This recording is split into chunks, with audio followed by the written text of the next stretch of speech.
शुक्रवार को इस तरह रखें संतोषी माता का व्रत, जीवन से दूर होगा दुख। मान्यता है कि अगर कोई भक्त संतोषी माता का 16 शुक्रवार तक श्रद्धा भाव से व्रत करता है तो उसे सभी कष्टों से मुक्ति मिलने के साथ घर में सुख समृद्धि भी आती है। संतोषी माता आपकी सभी इच्छाओं को पूरा करती हैं और व्यवसाय में सफलता लाती हैं। हिंदू धर्म के अनुसार सप्ताह का प्रत्येक दिन किसी न किसी देवी और देवता को समर्पित है। हर एक दिन अलग देवी देवताओं की पूजा व व्रत करने का विधान है। इसी क्रम में शुक्रवार शक्ति की देवी संतोषी माता की पूजा की जाती है। व्रत की इस विधि को 16 शुक्रवार व्रत भी कहा जाता है, जिसमें कुल 16 लगातार शुक्रवार के लिए उपवास करते हैं। सफेद रंग का शुक्रवार को विशेष महत्व होता है। शुक्रवार को उपवास भोर से शुरू होता है और शाम को समाप्त होता है। कहा जाता है कि संतोषी माता का नियम पूर्वक व्रत करना अत्यंत फलदायी होता है और इस व्रत के पालन से घर में सुख समृद्धि आती है। आइए आपको बताते हैं कि किस तरह से संतोषी माता का व्रत करना चाहिए और क्या है इस व्रत का महत्व। संतोषी माता भक्तों की सभी इच्छाओं की भलाई करने के साथ संतोष का प्रतीक हैं।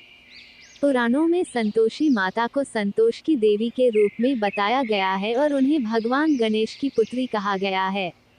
संतोषी माता अपने सभी भक्तों की सभी समस्याओं और दुखों को स्वीकार करती हैं और उन्हें सुख और समृद्धि का आशीर्वाद देती हैं।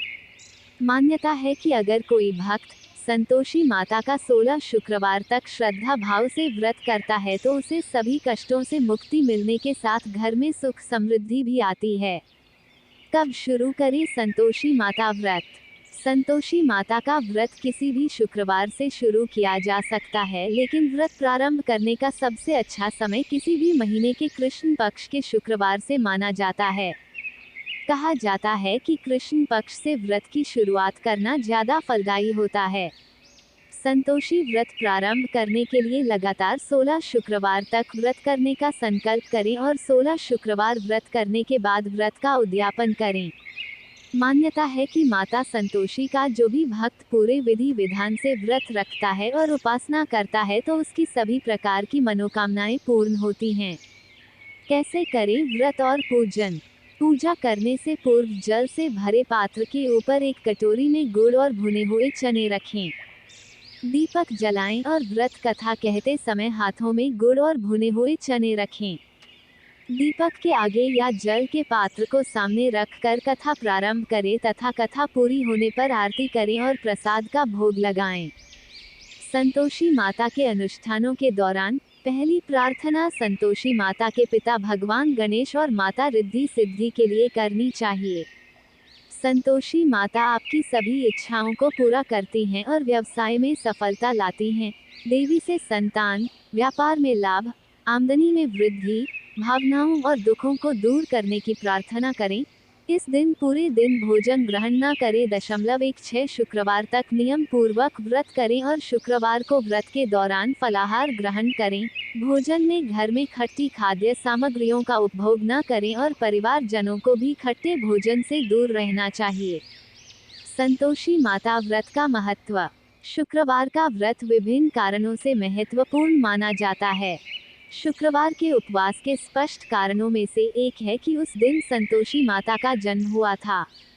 कुछ लोग संतोषी माता को शक्ति या शक्ति के प्रतीक के रूप में पूजते हैं, जो उनके सभी दुख और चिंताओं को दूर कर सकती हैं। इसी तरह अन्य लोग अपने जीवन से बाधाओं को दूर करने, अपने बच्चों को स्वस्थ रखने और एक खुशहाल पारिवारिक जीवन जीने के लिए शुक्रवार का उपवास करते हैं।